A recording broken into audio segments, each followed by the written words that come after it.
So, this week in AI, wow, it wasn't just about a bunch of new tech announcements. It feels like we're watching the battle lines being drawn. This isn't just a story about progress anymore, it's really a story about power. Let's get into it and break down who's fighting for control.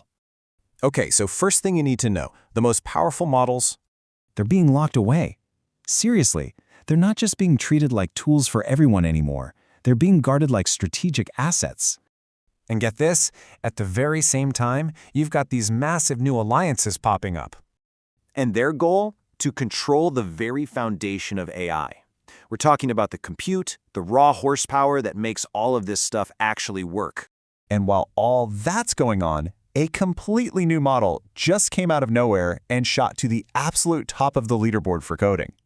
And at the same time, a huge lawsuit is basically redefining the entire battle over how these incredibly powerful AI companies should even be governed. So you see what I'm getting at? This isn't just a simple story of technological progress, it's a fight. A real fight for who gets to control the future of AI. So let's really break it down, piece by piece. All right, first up, let's talk about the gatekeepers. Because right now, the big question is, who actually decides who gets their hands on the most powerful AI systems? Okay, so say hello to Claude Mythos. This is a brand new model from Anthropic, and apparently, it's a beast.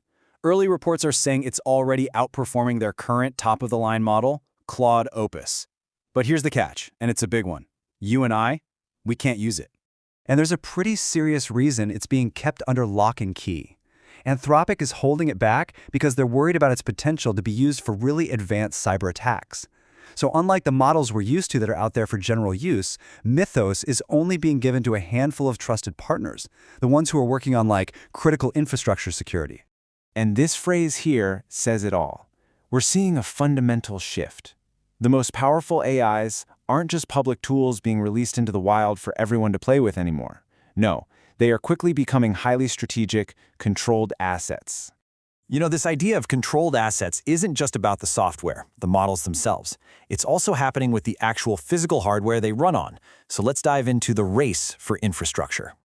Okay, check this out. A new powerhouse alliance has just been announced. We're talking Intel joining forces with Elon Musk. And by that, I mean SpaceX and Tesla on this huge project they're calling Terafab. And their goal? Well, it's absolutely staggering. They want to build AI chip factories that can pump out 1 terawatt of compute every single year. I mean, to put that in perspective, that's enough energy to power a small city. This kind of investment, it's aimed at a very, very specific future. Yeah, this is what we're talking about when we say the foundation layer. This much compute isn't for running your average chatbot. No way. This is designed to power the next generation of physical AI systems. Think autonomous cars, humanoid robots, even AI systems that operate in space. And you got to understand, whoever controls this layer, they control pretty much everything that gets built on top of it. So this whole race for control, it's constantly shifting the balance of power. And just this past week, we saw 3 perfect examples of this in action. First, let's talk about the model wars. Take a look at this leaderboard for coding benchmarks. A startup you might not have even heard of, Z.AI, just dropped their new model, GLM 5.1, and boom, it took the #1 spot. It just leapfrogged giants like GPT and Claude. This is huge. It shows that even as the big guys are consolidating power, there's still room for a new challenger to come in and just completely shake things up. So what's the big deal with this model? Why is it different? Well, it's designed for something called long horizon tasks. Basically, that just means it can handle really complex problems that might take hundreds of steps to solve. It can use different tools, and it actually improves as it goes without breaking down. This is a massive step forward for creating truly autonomous AI agents. All right, next up, the legal drama. You've probably heard about Elon Musk suing OpenAI, right? Well, the number being thrown around for a potential payout was a jaw-dropping $150 billion. But the story just took a really interesting turn. So Musk updated the lawsuit. He's not trying to get any money for himself anymore. Instead, he's demanding that if there's a payout, all of it has to go straight back to OpenAI's original nonprofit arm. This changes everything. It's not about the money now. It's a direct fight over the governance, the structure, really the very soul of the world's most important AI company. And finally, let's look at the creative space. While OpenAI seems to be kind of pumping the brakes on a wide public release for Sora, another player is jumping right into that gap. CapCut just launched its own AI video tool, Dreamina, here in the US, and it's accessible right inside their app, on your phone and on your desktop.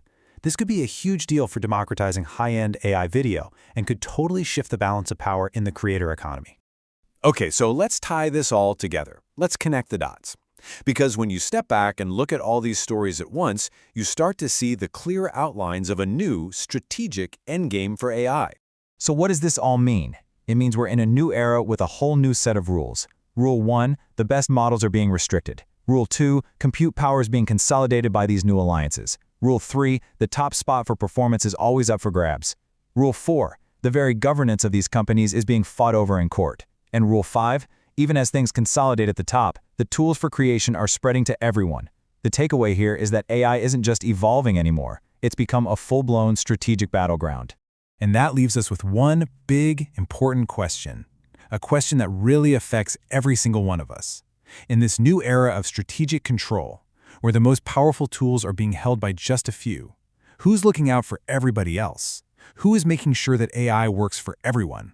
That's the battle that's really just beginning.